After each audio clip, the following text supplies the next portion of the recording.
il ne l'a point revu, une fois que celui-ci fut disparu. S'écoulant comme les eaux de pluie, s'évaporant comme les buées, Hiawatha ne le voyait plus, ne savait plus où il était, il ne pouvait seulement que constater qu'il avait disparu, et l'avait quitté en s'évanouissant, avec le lac brumeux au bas de sa loge, et les astres scintillant au-dessus de lui. Le lendemain, c'est-à-dire le jour suivant, lorsque le soleil redescendit du ciel, comme une boule rouge incandescente provenant du cœur du grand esprit, tombant dans les eaux occidentales, Mondamin vint pour sa confrontation, pour son désaccord avec Hiawatha. Il vint aussi silencieux que la rosée peut venir, du vide il est apparu, dans le vide il est retourné, prenant forme lorsqu'il touche terre, mais invisible à tous les hommes dans ses allées et venues. Pour la deuxième fois, ils luttèrent là ensemble, dans la gloire du coucher du soleil, jusqu'à ce que l'obscurité tombe autour d'eux, jusqu'à ce que le héron, le chuchuga, niché parmi les pins, s'écria douloureusement de faim.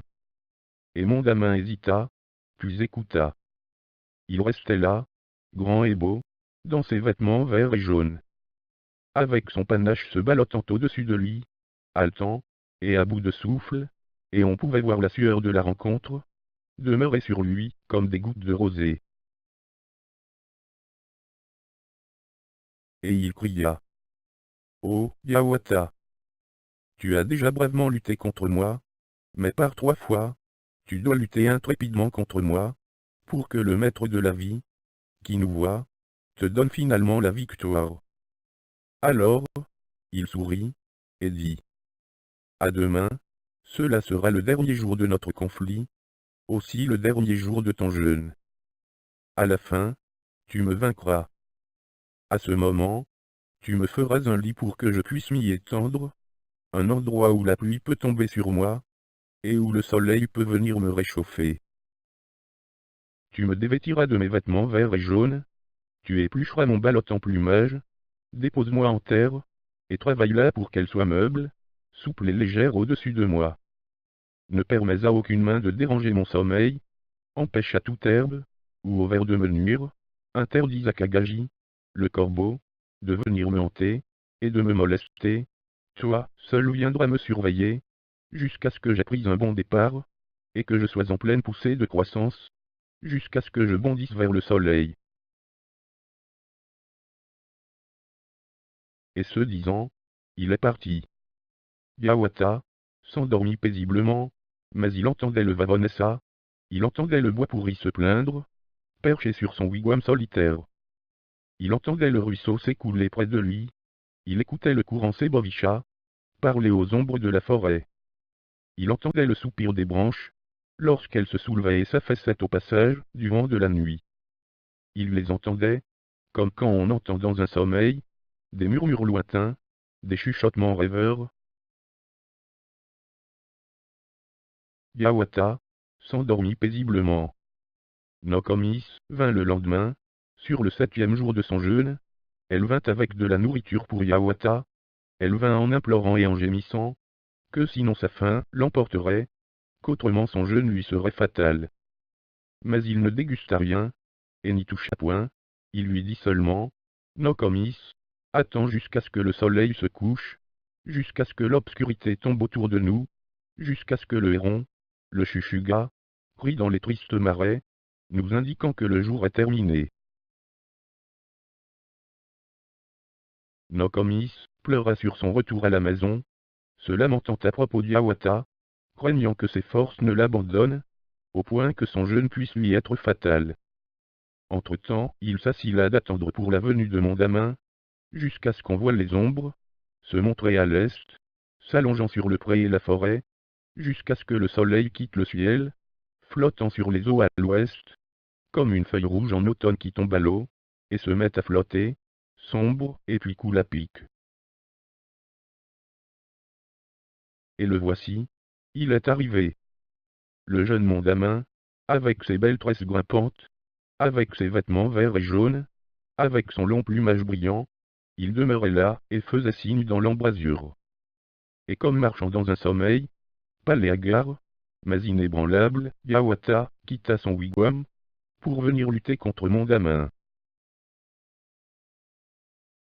Le paysage tournoyait autour de lui, le ciel et la forêt tanguaient aussi, et son solide cœur tressaillit en lui, comme l'esturgeon pris dans un filet, qui bondit et lutte, à en casser les mailles.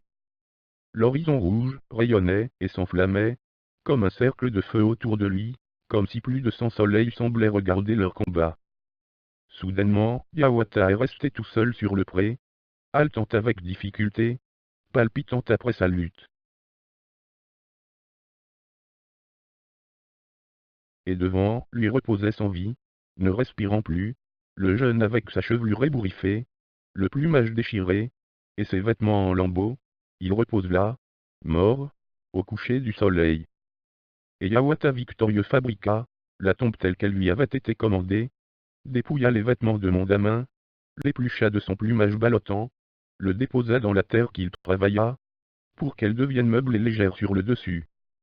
Et le héron, le chuchuga, de ses marais mélancoliques, poussa un cri de lamentation, poussa un cri de douleur et d'angoisse. Alors, Yawata s'en retourna à la tente de la vieille Nokomis, et les 7 jours de son jeûne étaient accomplis et complétés.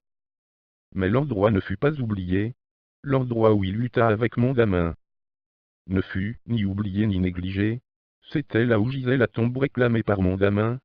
Il dormait sous le soleil et la pluie, l'endroit où ses vêtements et son panache furent éparpillés, à ce moment déteignaient sous le soleil et la pluie. Yawata s'en occupait jour après jour, il allait attendre et surveiller à ses côtés. Il maintenait la terre meuble et friable au-dessus de lui, la gardant nettoyée des mauvaises herbes et des insectes. Il éloignait avec dédain et des cris le roi des corbeaux, Kagaji. Jusqu'à ce qu'au fur et à mesure, une petite plume verte grimpa lentement à partir de la terre labourée. Alors, il en sortit une autre, et avant que l'été ne soit terminé, ils devinrent des plants de maïs dans toute leur beauté, avec leurs robes grimpantes les enveloppant, et leurs longues et douces tresses jaunes. Et Yawata fut ravi, il cria à voix haute, « C'est Mondamin, oui, l'ami de l'homme, Mondamin. » Alors, il appela la vieille Nokomis, et Yagu, le beau parleur, pour leur montrer où les maïs croissaient. Il leur raconta sa merveilleuse vision, son combat et sa victoire, de ce nouveau don aux nations, qui devait être leur nourriture pour toujours. Ultérieurement, quand l'automne changera la couleur de ses longues feuilles, de vert à jaune, et que les grains seront devenus juteux et doux, et auront poussé telles des perles dures et jaunes de Vampum, alors cela sera le temps de la récolte. Il faudra les éplucher, et ainsi leur enlever leurs feuilles flétries. Une fois le lutteur dévêtu, il put donner le premier festin de Mondamin, et ainsi faire connaître à tout son peuple ce nouveau don du grand esprit.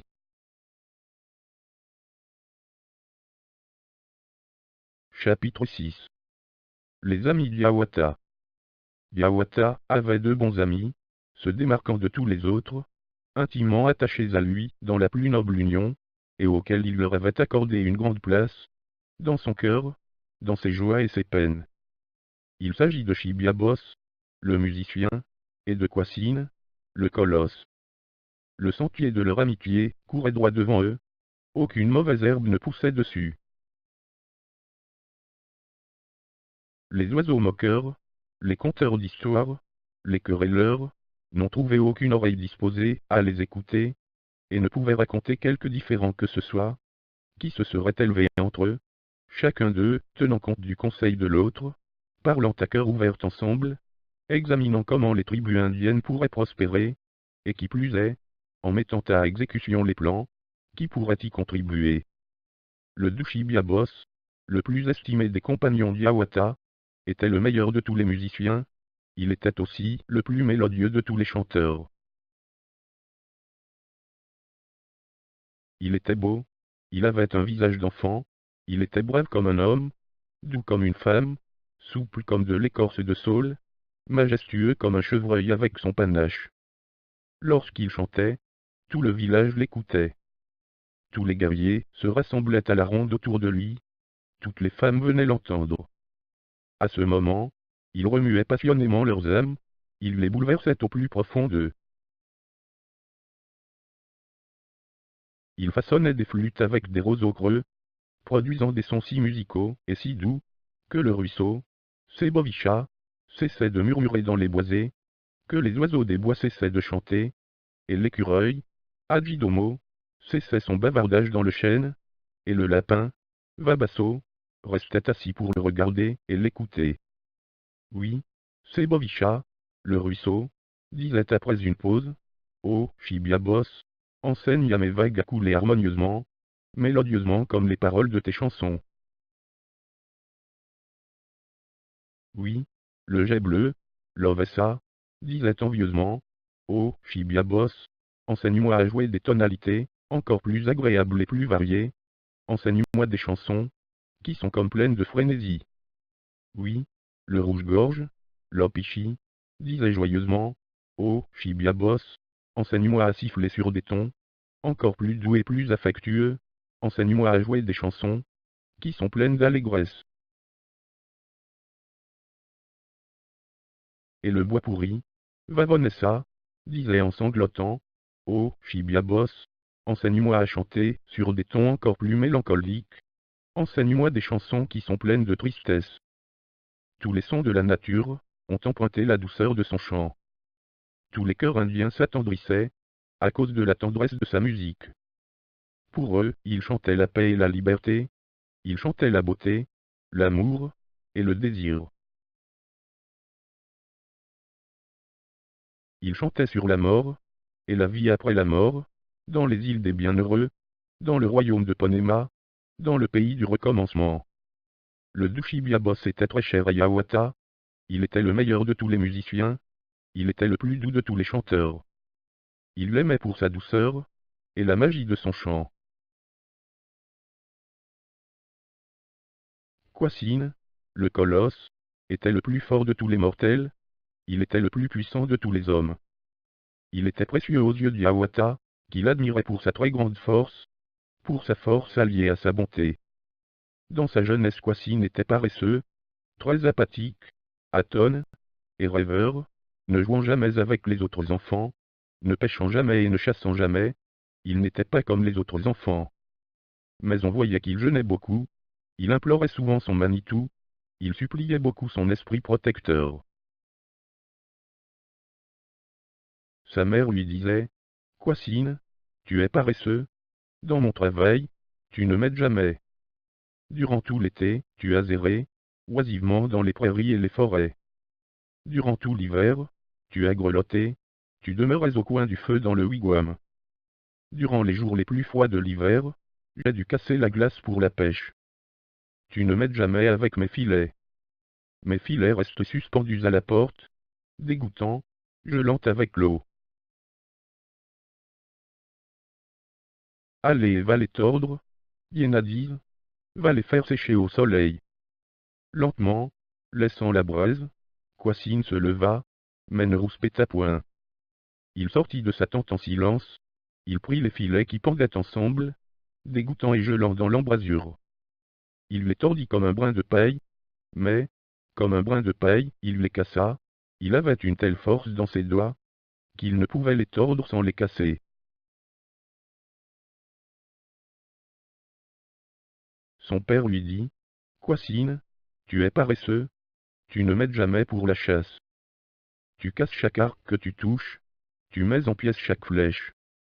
Toutefois, viens avec moi, en forêt, tu ramèneras au retour le produit de la chasse. » Ils erraient au bas d'une passe étroite, où un ruisseau les conduisit plus en avant, sur la piste du chevreuil et du bison, laquelle se démarquait dans la boue molle sur la berge. Ils marchèrent jusqu'à ce qu'ils trouvent tous les passages, mais ceux-ci étaient fermés, et solidement barricadés, par des troncs d'arbres déracinés, quelques-uns couchés à l'horizontale, et d'autres en croisés, leur interdisant tout passage. Le vieil homme dit alors, « Nous devons repartir, nous ne pouvons grimper plus avant sur ces rondins. Pas plus qu'une marmotte ne pourrait les franchir, ni un écureuil les escalader. » Et il alluma de suite sa pipe, et s'assit à terre pour fumer, et mieux considérer la situation. Mais avant que sa pipe ne fût terminée, le sentier était dégagé à l'avant. Kwasine avait soulevé tous les troncs, il en avait placé du côté droit et du côté gauche, il avait retourné vivement les pins, comme si c'étaient des flèches, il avait lancé les cèdres, comme s'ils étaient légers comme des lances. Un bon jour, des jeunes hommes faisaient du sport dans le champ, ils lui dirent, « Kwasine, le paresseux, pourquoi restes-tu dans cette position, à nous regarder oisivement, appuyé sur ce rocher qui est derrière toi? Viens et lutte avec nous autres, viens, on va s'amuser ensemble. » Kwasine le paresseux ne fit aucune réponse. À leur défi, il ne répondit pas, mais il se leva, et se tourna lentement, saisit l'énorme rocher entre ses mains, le retira de sa profonde assise, le maintint en l'air un moment, puis le lança à pic dans le fleuve. Powhatan y coula à pic, où il est encore vu en été. Une fois qu'il eut coulé au fond du fleuve, cela eut pour effet de produire de l'écume, en surface. Un jour, au bas de ces rapides de Powhatan, Kwasine naviguant avec ses compagnons, vit un castor dans le courant, il vit Amik, le roi des castors, nageant à contre-courant, émergeant, puis sombrant dans l'eau. Sans parler, sans hésiter, Kwasine bondit dans le fleuve, plongea sous la surface de l'onde, parmi les bois pourris, il chassa le castor,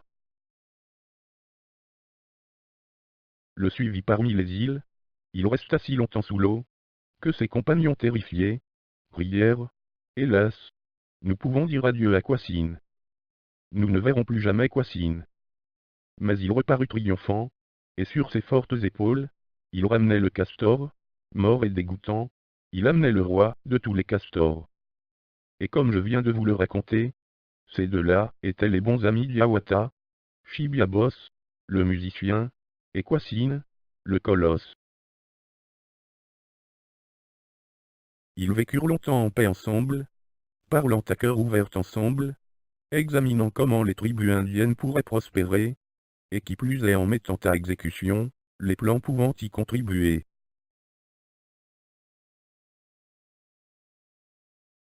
Chapitre 7. L'embarcation d'Hiawatha. Oh, boulot. Donne-moi ton écorce, oh, boulot. Donne-moi de ton écorce jaune, toi, qui pousses grand et majestueux, le long de la rivière, dans la vallée. Grâce à toi, je me bâtirai un canoë léger, je bâtirai un agile chimone, pour naviguer, qui flottera sur la rivière, comme une feuille jaune en automne, comme un nénuphar jaune. Oh, boulot. Détache ton manteau, détache ta peau blanche qui t'enrobe, pour l'été qui s'en vient, car avec son chaud soleil dans le ciel, tu n'auras besoin d'aucune peau blanche pour t'envelopper. Ainsi cria à voix haute Hiawatha, dans la forêt solitaire, le long de la rivière Takamena, à la lune des bourgeons, à l'époque où les oiseaux se mettent à siffler et chanter gaiement, et que le soleil se réveille de son sommeil, il débuta par dire, « Protège-moi. Prends soin de moi. J'Isis, toi, mon glorieux soleil. » Et l'arbre avec toutes ses branches, murmura dans la brise du matin, les mots suivants, « Oh, Hiawatha. Prends mon manteau. » Ainsi ayant sa permission, il dégarnit l'arbre avec son couteau. Il découpa l'écorce, tout juste sous ses branches les plus basses, puis, il le découpa tout juste au-dessus des racines, jusqu'à ce que la sève vienne suinter en surface. Tout le long du tronc, de la base au sommet, il souleva une mince couche d'écorce, avec un morceau de bois coupé en biseau, il dévêtit le tronc sans l'endommager. Ô cèdre, donne-moi de tes branches, avec ces souples et solides branches, je stabiliserai davantage mon canoë, je renforcerai et raffermirai encore plus mon dessous. De son sommet le cèdre émit un son, un cri d'horreur, un murmure de résistance. Mais il chuchota, en se pliant vers le bas, « Oh, Hiawatha. Prends mes branches. » Il coupa et tailla les branches basses du cèdre, de manière à former immédiatement un cadre de travail, il les façonna comme deux grands arcs, leur donnant la forme de deux grands arcs collés ensemble. Oh, Tamarek! Donne-moi de tes racines, oh, toi, mon beau chêne. Avec tes racines fibreuses, je relierai solidement mon canoë ensemble, les liens seront liés si étroitement ensemble, que l'eau ne pourra y pénétrer, que la rivière ne pourra me mouiller. Et le chêne, avec toutes ses fibres, frissonna dans l'air du matin, toucha son front avec ses glands, et avec un long soupir de chagrin, ajouta, « Oh, Yawata! Prends-les toutes. » À partir du sol, il déchira les fibres, il déchira les résistantes racines du chêne, avec celles-ci, il cousit étroitement les écorces ensemble, les lia étroitement au cadre de travail. Ô sapin! Donne-moi de ton baume, de ta résine balsamique, si utile pour refermer les coutures ensemble, à un point tel que l'eau ne puisse s'infiltrer, afin que la rivière ne puisse me mouiller. Et le grand et sombre sapin sanglota au travers toutes ses sombres robes, comme le clapotis des vagues sur un rivage de cailloux. Il répondit en pleurant, en se lamentant, « Oh, Yawata! Prends mon baume. » Et il prit ses larmes balsamiques, il prit la résine du sapin, avec celle-ci, il enduisit chaque couture et chaque fissure, il rendit chaque crevasse imperméable. Ô porc-épic! Donne-moi de tes épines, ô Keg, le porc-épic! Donne-moi toutes tes épines, je ferai un collier avec celle-ci, afin de me faire une belle parure, où deux étoiles y brillera en son sein. D'un arbre creux, le porc-épic le regarda avec ses yeux endormis, tourna ses épines hérissées comme des flèches, disant avec un murmure assoupi, au travers l'enchevêtrement de ses poils, « Oh, Yawata! Prends mes épines. » Il rassembla les épines sur le sol, toutes les petites flèches pointues. Avec le jus de racine et de baie, il les teignit en rouge, en bleu et en jaune, il les incorpora dans son canoë, pour l'enjoliver, ainsi que pour parer un splendide carquois autour de sa taille. De même, il suspendit un brillant collier, de poils de porc-épic à son arc, et sur sa poitrine, deux étoiles resplendissaient. Ainsi fut bâti le premier canoë de bouleau, dans la vallée, près de la rivière, au cœur de la forêt. Et la vie de la forêt était en lui, avec tous ses mystères et toutes ses magies, toute la légèreté du bouleau, toute la résistance du cèdre, toute la souplesse des racines du chêne. Puis, il flotta sur la rivière comme une feuille jaune en automne, comme un nénuphar jaune. Yawata n'avait aucune pagaie, il n'avait aucune pagaie parce qu'il n'en avait pas besoin, parce que ses pensées lui servaient de pagaie, et ses désirs servaient à le guider. Il glissait selon sa volonté, rapidement ou lentement, virant à droite ou à gauche selon son bon plaisir.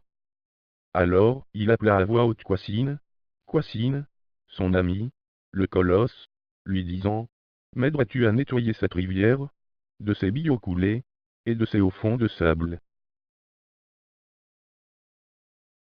Kwasine alla tout droit à la rivière, il plongea comme s'il était une loutre, il plongea comme s'il était un castor, resta dans l'eau jusqu'à mi-taille, il demeura dans la rivière jusque sous les bras, nageant et cherchant dans la rivière, retirant les branches, et les billots coulés, avec ses mains, il ramassait les bancs de sable, avec ses pieds, il déplaçait l'eau embrouillée.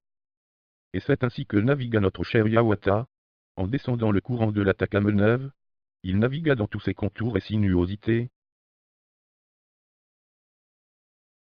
il navigua sur toutes ses surfaces, profondes ou non, tandis que son ami, Kwasine, le colosse, nagea dans toutes ses profondeurs, et pataugea sur ses hauts fonds.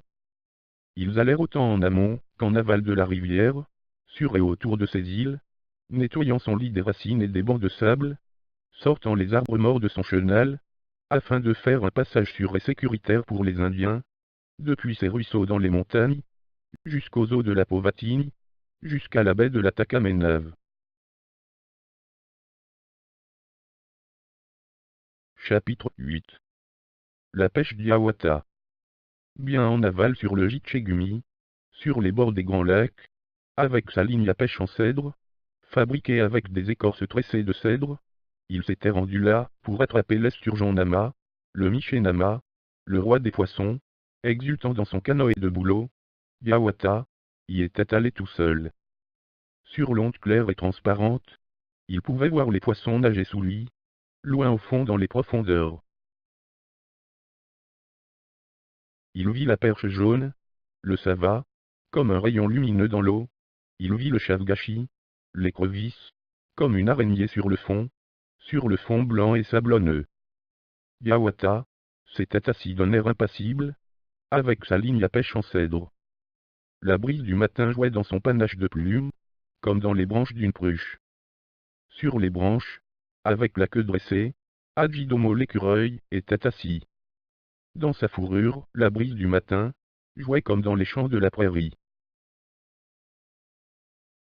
Sur le fond de sable blanc, Miché Nama, le monstre, se reposait, le roi des poissons, l'esturgeon, se reposait. Il respirait par ses branchies au travers l'eau, avec ses ailerons, il se ventilait et s'éventait, avec sa queue, il balayait le fond de sable. Il se reposait avec toute son armure. Sur chaque côté, un bouclier pour le protéger, des plaques d'eau sur son front, des plaques d'eau au bas, et sur les côtés de ses épaules, pourvues de séries de pointes acérées. Il était peint avec ses peintures de guerre, avec des rayures de jaune, de rouge, et d'azur, et des taches brunes, et d'autres de couleurs zibeline. Et il reposait là, sur le fond, s'éventant avec ses ailerons violets. Yawata vint naviguant juste au-dessus, dans son canoë de bouleau, avec sa ligne à pêche en cèdre. Yawata cria vers le fin fond des profondeurs, « Prends mon appât. Oh, esturgeon. Nama, prends mon appât, viens, sors de sous l'eau, sous moi, permets-moi de voir qui est le plus fort. » Et il lâcha sa ligne de cèdre, au travers l'eau claire et transparente. Il attendit vainement pour une réponse. Il attendit assis pendant longtemps pour une réponse, et répétant de plus en plus fort, « Prends mon appât, ô roi des poissons. » Nama, l'esturgeon, se reposait tranquillement, s'éventant lentement dans l'eau, regardant vers le haut pour Yawata, écoutant son appel et sa clameur, son tumulte inutile. Il avait crié jusqu'à épuisement. Puis l'esturgeon dit au Kenosa, au brochet, le Maskenosa, « Prends l'appât de ce grossier camarade, casse la ligne d'Yawata. » Yawata sentit entre ses doigts la ligne se relâcher, se secouer et se tendre, comme si elle était entraînée vers les profondeurs. Il tira tellement que le canoë de bouleau vira, bout pour bout, comme un billot de bouleau dans l'eau, avec Adjidomo l'écureuil, perché et gambadant sur son sommet. Yawata était plein de dédain, lorsqu'il vit le poisson remonter à la surface. Il vit le brochet, le Maskenosa, se rapprochant de lui de plus en plus, et il cria dans l'eau, « Esa, Esa, honte à toi. Toi, tu n'es que le brochet, Kenosa, tu n'es pas le poisson que je voulais, tu n'es pas le roi des poissons. » Puis déroulant sa ligne, il le redescendit au fond, coulant le brochet dans une grande confusion, et le puissant esturgeon, Nama, dit à Ugudvache, le poisson soleil, il lui dit à la brème, avec menace, « Prends l'appât de ce beau parleur, casse la ligne d'Yawata. » Lentement, il monta en surface, vacillant, luisant. Ugudvache, le poisson soleil remonta, saisit la ligne d'Yawata, se balança de tout son poids sur lui-même, fit un tourbillon dans l'eau, fit tourbillonner le canoë de bouleau en cercle, jusqu'à ce que ces cercles concentriques dans l'eau s'agrandissent de rond en rond dans un énorme gargouillis, pour atteindre les plages sablonneuses, au loin, jusqu'aux herbes aquatiques et aux joncs, pour venir s'incliner sur les rives à distance. Mais quand Yawata le vit remontant lentement de l'eau, soulevant vers le haut son disque reflétant, il cria fort en dérision, « Esa, Esa, honte à toi. Tu es Ugudvache, le poisson soleil, tu n'es pas le poisson que je voulais, tu n'es pas le roi des poissons. » Alors, il coula Ugudvache, le poisson soleil, vacillant, luisant, le redescendant lentement, et encore Nama, l'esturgeon, entendit le cri d'Yawata, il entendit le défi qui lui lançait, tout ce tumulte inutile, ce tapage au loin au travers l'eau. Sur le fond de sable blanc, il s'est relevé avec des gestes de colère, il frémit par chacun de ses nerfs et de ses fibres, faisant entrechoquer toutes les plaquettes de son armure, luisant et lumineux avec toutes ses peintures de guerre. Dans sa colère, il dardait vers le haut, puis il bondit en plein soleil, scintillant, ouvrant ses grandes mâchoires, il les avala tout rond, le canoë et Yawata. Ensuite, plongeant vers le bas en direction de quelques sombres cavernes, il amena littéralement Yawata avec lui, comme un billot sur un de ces fleuves sombres, tournoyant et plongeant au bas des rapides. Yawata se retrouvait dans l'obscurité la plus complète, tâtonnant tout autour dans l'espoir de s'en sortir, jusqu'à ce qu'il sente un grand cœur qui battait, vibrant dans la plus complète obscurité. Dans sa colère, il frappa avec son poing, le cœur de Nama, le puissant roi des poissons le ressentit, il frémit par chacun de ses nerfs et de ses fibres. Yawata entendit le gargouillis de l'eau autour de lui. En même temps, il bondissait et chancelait avec lui, il avait le mal de mer, ne se sentait pas bien et était bien là. Alors, Yawata fit virer son canot bout pour bout, entraînant son canoë de bouleau à chercher un coin sûr, et fin prêt pour sortir des mâchoires de Nama. Dans le trouble et la confusion, il pourrait être projeté et périr. Et l'écureuil, Ajidomo, gambadait et bavardait très gaiement. Ce dernier avait travaillé et tiré avec Yawata, jusqu'à ce que le travail soit complété. Yawata lui avait alors dit, « Oh mon petit ami, l'écureuil, tu m'as bravement aidé dans mon travail. Prends les remerciements d'Yawata, et le nom que je te donne maintenant. Pour dès à présent et pour toujours, les garçons t'appelleront Ajidomo, les garçons t'appelleront, la queue en l'air. » Et puis encore Nama, l'esturgeon, halta et frémit dans l'eau. Alors, il dériva en direction de la rive, jusqu'à ce qu'il se râpât sur les cailloux, jusqu'à ce que Yawata entende ce qui se passait, qu'il entende un bruit de frottement sur la berge, et qu'il ressente qu'il s'était échoué sur les cailloux. Il s'aperçut que Nama, le roi des poissons, était étendu la mort sur la berge. Alors, il entendit un bruit, et des battements d'ailes, comme ceux de plusieurs paires d'ailes se rassemblant. Il entendit des cris de confusion, comme ceux d'oiseaux de proie se préparant à la curée. Il vit une lueur, juste au-dessus de lui, s'infiltrant par les branchies sur les côtés de Nama. Il vit les scintillants yeux des goélands, des Kayoshks. Des goélands le regardaient, il le regardait par l'ouverture, il les entendit se dire les uns aux autres, « C'est notre frère, Yawata !» Et il cria du fond de sa caverne, des cris d'exultation, « Oh oui, mes amis les goélands! Oh, mes frères! J'ai tué l'esturgeon, Nama! Agrandissez un petit peu plus grand les fissures, avec vos griffes élargissez les ouvertures. Libérez-moi de cette sombre prison, et désormais, et pour toujours, les hommes parleront de votre accomplissement, appelant Kayoshk, les goélands, oui, Kayoshk, les nobles déchiqueteurs, et les féroces goélands vociférants, travaillèrent ensemble avec leurs becs et leurs griffes, agrandissant plus largement les ouvertures. À partir des puissantes côtes de Nama, ils libérèrent notre cher Yawata, du péril, et de la prison, du corps de l'esturgeon, du péril de l'eau. Celui-ci s'étant retrouvé sur la berge, tout près de son wigwam, appela la vieille Nokomis, il appela Efficinia Nokomis, lui indiquant sa prise de l'esturgeon. Nama, étendu sans vie sur les cailloux, avec les goélands s'alimentant à même. Il lui dit, « J'ai tué Nama, j'ai tué le roi des poissons.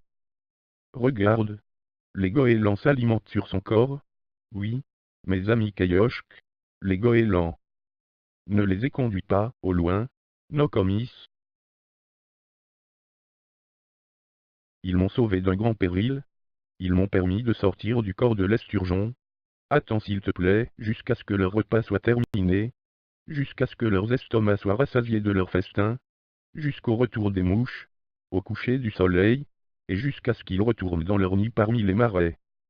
Vous amènerez alors tous vos pots et vos contenants, et nous ferons de l'huile combustible pour l'hiver.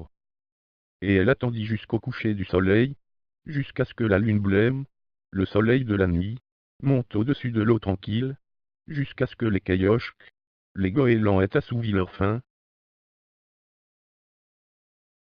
Une clameur montait de leur banquet, et en face de l'ardent coucher de soleil, ils s'envolèrent en direction d'îles lointaines, pour leur nid parmi les joncs.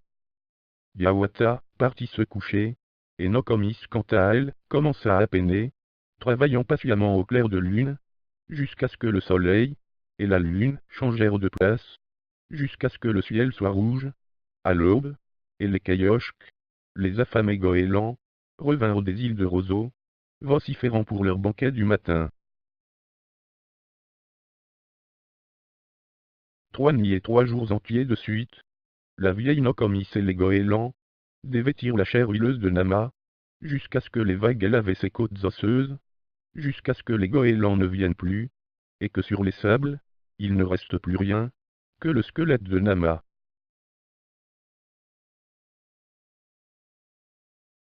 Chapitre 9. Hiawatha, et la plume de perle. Sur les rivages du Gitchegumi, sur les bords des grands lacs, se tenait Nokomis, la vieille femme, indiquant avec son doigt la direction de l'ouest. Elle indiquait l'ouest, l'océan, avec ses nuages violacés de coucher de soleil. Farouchement le soleil rouge descendait, brûlant sa voile le long du ciel, montrant un ciel en feu derrière lui, comme lorsqu'un clan en guerre, lors de sa retraite, brûle les prairies pour effacer sa piste. Et la lune, le soleil de minuit, à l'est, commençait soudainement son embuscade, suivant rapidement les empreintes sanglantes, poursuivant la brûlante piste de guerre, avec son éclatante particularité. Et Nokomis, la vieille femme, indiquait avec son doigt vers l'ouest. Elle dit alors ces mots à Hiawatha: là-bas habite la grande plume de perle, le magicien, Megisogwon, le Manitou des richesses et des Vamepoum, surveillé par ses vifs serpents, protégé par une sombre cascade. Tu pourrais voir ces serpents crachant le feu, les Kenabiques, les grands serpents, s'enroulant, jouant dans l'eau. Tu pourrais voir la sombre cascade s'étirant bien loin au-delà d'eux, jusqu'aux nuages violacés du coucher de soleil. C'est lui qui a tué mon père, par sa ruse et ses maléfices, un jour, lorsqu'il était descendu de la lune, pour venir me chercher sur la terre.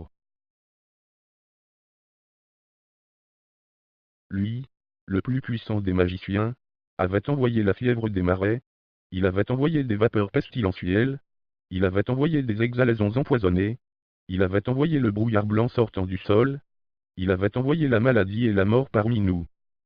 Oh, Hiawatha, prends ton arc, prends tes flèches, à tête de jaspe, prends ton casse-tête, Pugavogun, et tes moufles, Mingekavoun, et ton canoë d'écorce de bouleau, pour naviguer, et si tu en enduis les côtés, avec l'huile de Michénama, tu en seras d'autant plus vif, et ainsi, tu pourras franchir la sombre cascade. Tu cet impitoyable magicien, ainsi tu éviteras la fièvre à tes gens, lesquels sinon respireront ces émanations, provenant du sol, et en même temps, tu vengeras le meurtre de mon père.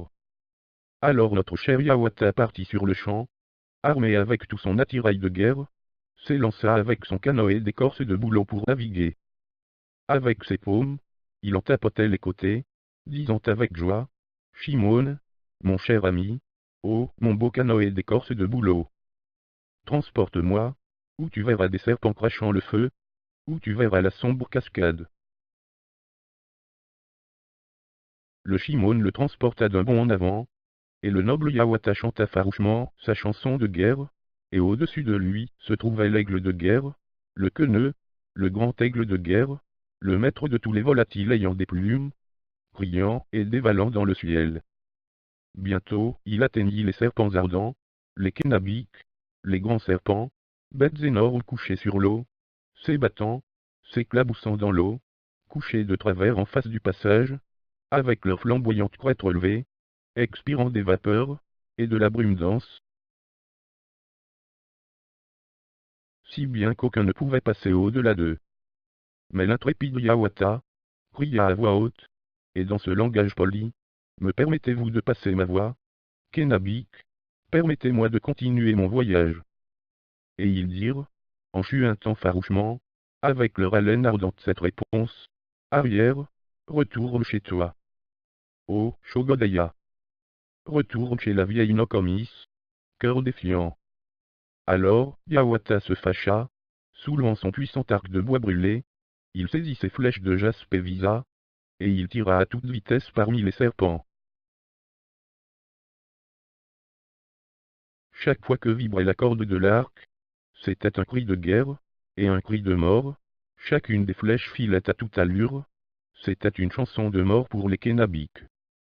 Baignant dans l'eau sanglante, les deux serpents ardents étaient étendus morts, et Yawata naviguait en douce parmi eux, il cria de façon exultante, « En avant, ô Shimon, mon bon ami, en avant pour la sombre cascade. » Alors, il prit l'huile faite à partir de Nama, il en oint les arches et les côtés, il les enduisit bien avec l'huile, ce qui le rendrait encore plus rapide, et lui permettrait de franchir la sombre cascade.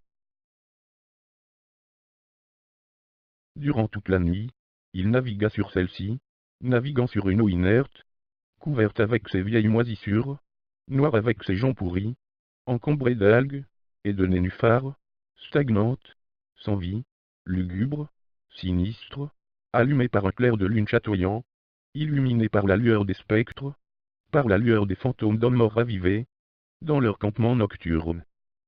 Tout l'air était blanc avec le clair de lune, toute l'eau était noire d'ombrage, et autour de lui, le Sugema, le moustique, chantait sa chanson de guerre, et les lucioles, Vavatési, brandirent leurs torches pour le tromper. Et la grenouille-bœuf, la Daïneda, étira sa tête vers le clair de lune, fixa ses yeux jaunes sur lui, sanglota et sombra sous la surface. Et un concert de 1000 sifflements se répandit partout sur les berges, et le héron, le chuchuga, au loin au-delà des berges, annonça la venue du héros. Yawata voyageait ainsi vers l'ouest, vers le royaume de Mégisogvon, vers le territoire de Plume de Perle, jusqu'à ce que la lune le dévisageât, et dévoila son visage pâle et hagard, jusqu'à temps que la chaleur du soleil soit derrière lui, jusqu'à ce qu'il lui brûlât les épaules, et avant qu'il ne soit sur les plateaux, il put voir le wigwam juché sur les hauteurs, du Manitou des Vamepoum, du plus puissant des magiciens. Alors une fois de plus, il tapota Shimon, son canoë d'écorce de bouleau et dit, « En avant !» Et il remua de toutes ses fibres, et avec un grand bond de triomphe, il bondit en face des nénuphars, bondit parmi les joncs, et les algues des berges, et sur la plage, bien au-delà de ceux-ci, Yawata atterrit au sec dans son canot magique. De suite, il prit son arc de bois brûlé, il en déposa un bout sur le sable, avec son genou, il pressa au milieu, resserra encore plus la corde de son fidèle arc, prit une flèche, à tête de jaspe, se tourna vers le scintillant wigwam, il l'expédia en chantant comme si c'était un héros,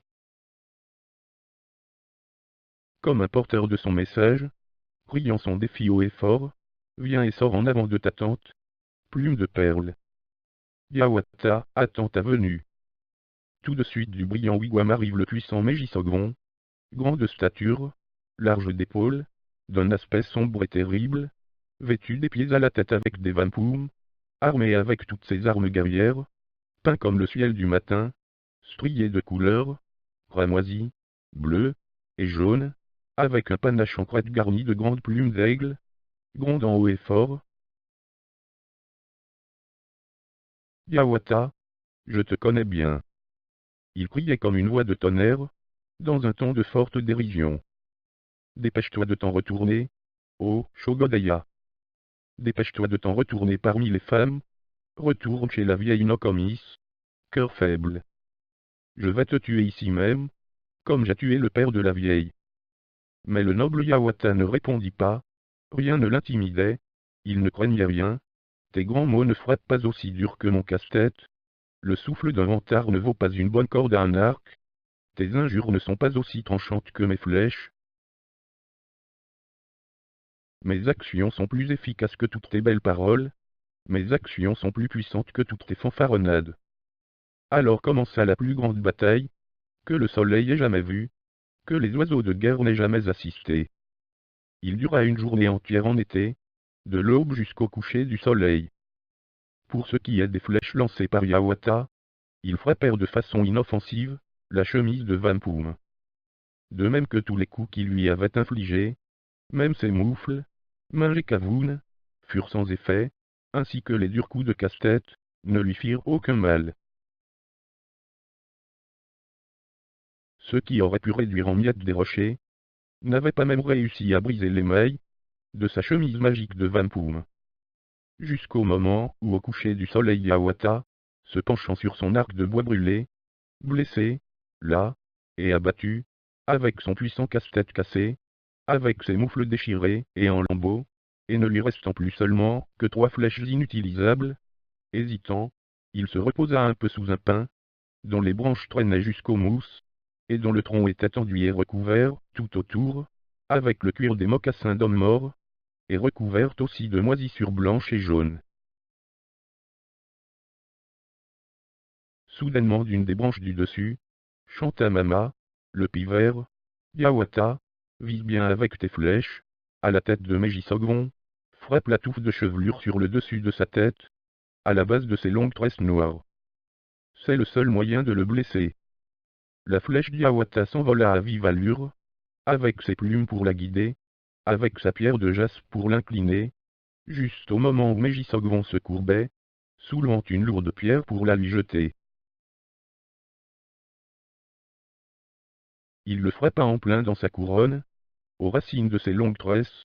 Alors, il chancela et tituba, par en avant, plongeant comme un bison blessé, oui, comme Pézéki, le bison, s'affalant dans la neige de la prairie. Puis, encore plus vite, vola la deuxième flèche, dans la même direction que l'autre, perçant plus profondément que l'autre, blessant plus douloureusement que l'autre. Et les genoux de Megissogwon tremblèrent comme des roseaux sous le vent, le faisant courber et ballotter comme des joncs. Mais la troisième et dernière flèche vola si promptement, et le blessa davantage. Alors le puissant Megissogwon vit les yeux ardents de Poguk, il vit les yeux de la mort lui sourire, et entendit l'appel de sa voix dans l'obscurité. Au pied d'Hiawatha, la grande plume de perle reposait sans vie, le plus puissant des magiciens reposait là. Alors, Hiawatha, reconnaissant envers le pivert, appela Mama, de son perchoir parmi les branches, du pain mélancolique, et, en l'honneur de son service, tacha sa touffe de plumes avec du sang, sur la petite tête de Mama. Il le porte même encore à ce jour, portant la touffe de plumes cramoisies, comme un symbole de son service. Alors du dos de Megissogwon, il s'empara de la chemise de Wampum, comme d'un trophée de la bataille, comme un signe de sa conquête. Sur le rivage, il porta le corps, la moitié était sur le sol et l'autre moitié dans l'eau. Dans le sable, ses pieds étaient enterrés, et son visage était dans l'eau. Et au-dessus de lui, tournoyait et vociférait, le queneux, le grand aigle de guerre, descendant en cercle de plus en plus petit, voltigeant de plus en plus près, se rapprochant, du wigwam et d'Hiawatha, intéressé par les richesses de Megissogwon, toutes ces richesses en pelleterie et en Wampum, les fourrures de bison et de castor, les fourrures de zibeline et d'hermine, ceintures et cordelettes et pochettes frémissantes, forgées avec des perles de Wampum, et un plein ravitaillement de flèches, avec tête en argent. Alors, jubilant, il navigua pour le retour. Sur le retour, il traversa les sombres marais, emportant avec lui ses trophées de guerre, lançant son cri victorieux, et sa chanson de triomphe, puis finalement, il revit les monstrueux serpents. Durant ce temps, la vieille Nokomis était demeurée sur le rivage, de même que Chibiabos, et Kwasine, le colosse, Ils attendaient pour le retour du héros. Ils entendirent sa chanson de victoire. Et les gens du village lui souhaitèrent la bienvenue avec des chansons et des danses, faisant un joyeux festin, et criant « Honneur soit à Hiawatha ». Il a tué la grande plume de perle, il a tué le plus puissant des sorciers, celui qui envoyait la fièvre brûlante, et qui envoyait le brouillard blanc du sol, celui qui envoyait la maladie et la mort parmi nous. Pour toujours Hiawatha tiendra précieusement en mémoire le témoignage de son amitié avec Mama.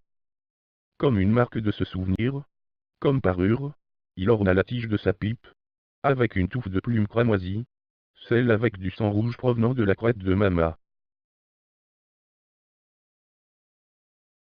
Mais pour ce qui est des richesses de Megissogwon, tous les trophées de la bataille, il les partagea avec son peuple, partageant de façon égale entre eux. Chapitre 10. La bien-aimée d'Hiawatha. La corde est à l'arc, ce que la femme est à l'homme. Quoi qu'elle puisse le faire plier, elle lui obéit, quoique c'est elle qui attire, c'est encore elle qui suit. Se sentant inutile l'un sans l'autre. C'est ainsi que le jeune Hiawatha, se disait-il en méditant, étant des plus perplexes sur les différentes sensations qu'il éprouvait, apathique, désirant, espérant, craignant, rêvant encore de Minéa, de l'exquise cascade, en provenance du sol des Dakota. Marie-toi avec une jeune fille de nos gens. La vieille Nokomis lui avait dit cet avertissement. Ne va pas à l'est, ne va pas à l'ouest, pour une étrangère, que nous ne connaissons pas. La plus simple fille de voisin, devient comme une flamme au-dessus de la pierre dans le foyer, et la plus pure étrangère, devient comme l'étincelle d'une étoile, ou comme un clair de lune. C'était avec ce langage dissuasif, que Nokomis lui avait parlé, et notre cher Hiawatha répondit seulement ceci, « Ma chère vieille Nokomis, la lumière du feu est très agréable, mais j'aime encore mieux la lumière des étoiles, mais ce que j'aime le plus, c'est le clair de lune. » Alors la vieille Nokomis dit gravement, « N'amène pas ici une jeune fille fainéante, n'amène pas ici une femme inutile, aux mains malhabiles, aux pieds maladroits. Amène une femme avec des doigts agiles, le cœur et la main qui se déplacent ensemble, les pieds alertes, et prêts pour des tâches. » Hiawatha répondit en souriant, « Dans le sol des Dakota, j'ai vu la fille d'un fabricant de flèches, Minéa, Cascade, la plus belle de toutes les femmes. Je l'amènerai à ton wigwam, elle courra pour tes commissions, elle sera ton rayon d'étoile, ton clair de lune, la lueur de ton foyer, elle sera le rayon de soleil de mes gens. » Nokomis pour le dissuader dit encore, « N'amène pas dans ma tente une pure étrangère, du sol des Dakota. » Les Dakota sont très féroces, ils ont été souvent en guerre contre nous, il y a des inimitiés encore impardonnables, la douleur de ces blessures pourrait encore s'ouvrir. Hiawatha répondit en riant, « Si ce n'est que pour cette raison, que tu n'en as aucune autre, je marierai la loyale Dakota, pour que nos tribus puissent être unies, que les vieilles inimitiés puissent être oubliées, et les vieilles blessures être guéries pour toujours. » Ainsi partit Hiawatha, vers le sol des Dakota, sur le sol des belles femmes. Marchant sur la prairie et le pré, parcourant d'interminables forêts, dans un silence ininterrompu. Avec ses mocassins magiques, à chaque enjambée, il parcourait 1 mille. Mais toutefois le chemin lui sembla encore bien long avant d'arriver, et son cœur battait encore plus fort que ses pas. Et il voyagea sans se reposer, jusqu'à ce qu'il entende le rire de la cataracte, jusqu'à ce qu'il entende les chutes de Minéa, l'appeler dans le silence. Il murmura, « C'est un son agréable. La voix qui m'appelle est agréable. » Sur les bords de la forêt, mélange d'ombre et de soleil, la bande de chevreuils s'alimentait dans le pré en jachère. Toutefois ceux-ci ne voyaient pas Hiawatha. À son arc, il chuchota, « N'échoue pas. » À sa flèche, il chuchota, « Ne dévie pas. » Il l'envoya sifflante sur sa trajectoire, au cœur rouge du chevreuil.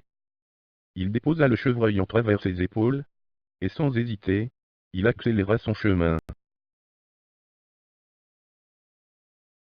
L'ancien fabricant de flèches était assis, à l'embrasure de son wigwam, dans le sol des Dakotas, faisant des têtes de flèches en jaspe, des têtes de flèches en calcédoine.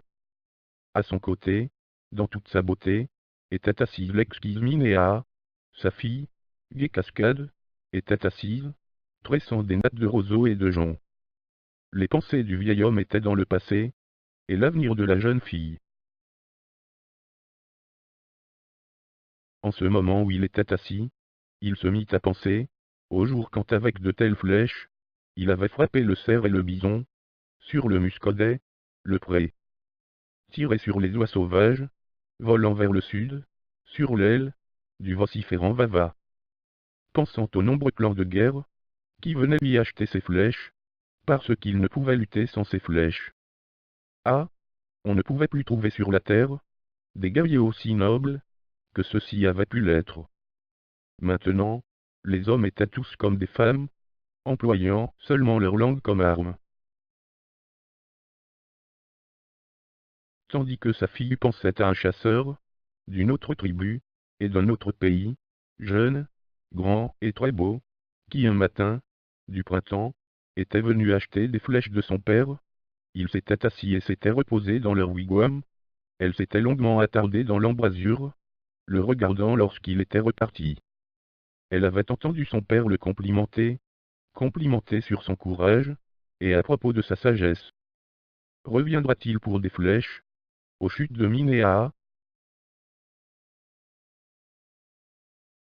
Ses mains posées de façon insouciante sur la natte, et son regard perdu dans les rêves. Au travers leurs pensées, ils entendirent un bruit de pas, ils entendirent un bruissement dans les branches, et avec le front et les joues rougeoyantes, un chevreuil sur ses épaules, soudainement, Yawata sortit des boisés, pour se tenir droit devant eux. Tout de suite l'ancien fabricant de flèches, regarda sérieusement à son travail, déposa à part la flèche inachevée, dans l'embrasure, il l'invita à entrer, lui disant, au moment où il alla à sa rencontre, « Tu es le bienvenu, Yawata. »